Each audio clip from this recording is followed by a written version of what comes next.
Hi friends, we are continuing to work with the process definition document, like the steps for process creation.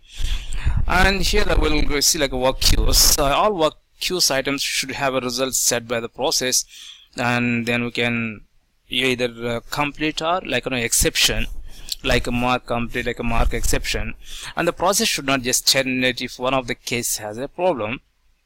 If you observe here, in fact, and these documents are created by Blue Prism based on they have their own web application called like a BP travel application. That's why you can see there navigate to create codes, like a save code number, like a record, so exceptional data like a mark complete, mark item as a completed, mark item as an exception. And in work queues we have already seen this kind of exercise. And see what is the consecutive exceptions. If the same exception occurs for every work queue item a process attempts to work, it's best to terminate the process so that a controller can investigate the issue. Mark item as an exception. The main page block calls a subpage called like a mark items as an exception that does the following, and will compare the current exception to the outcome of the previous case work. If the current exception also occurred on the previous case, it increments the counter. It makes the current work queue item as an exception, terminates the process if the same exception occurs repeatedly for a configurable number of items. So why is this better? So if a system is not available or changed, so we do not want a process attempt every work item and mark all items as an exceptions.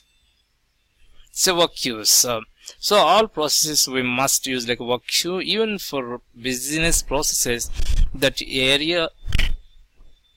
are run one in a linear rather than like a multi-case iterative, or processes that get worked from like a BPM, like a business process management work list that manage like multi-users. A work queue should still be used as a method of recording case time and exceptions. Next we'll say about tags. In the last videos we have seen about like tags means the names we are going to assign to items, example like a customer. So work queue tags are easily searched in queue management and are reported on the standard Blue Prism performance report. And you can see tag items like business exceptions, like retry exceptions and system exceptions, etc. And the work queue status are a useful way of recording how far through your process a work queue item has been worked. The recording the status can use in a queue management screen the progress of an item. If an item is to be reworked and following an exception, example like a force retry option in the queue management items table, the status could be used to skip the steps in the process flow that have already been completed for that item. This is especially important for multiple update processes where some updates should never be repeatable. And if an item is reported as an exception to be manually worked, the manual team can use the status to know how much of the work has been completed. It ensures that the benefit of a partial work item is to be realized. And then next we'll select environment variables. In environment we'll mention we'll use environment variables. If you know that environment variables are available in both Process Studio and Object Studio, so we'll define the environment variables under System tab.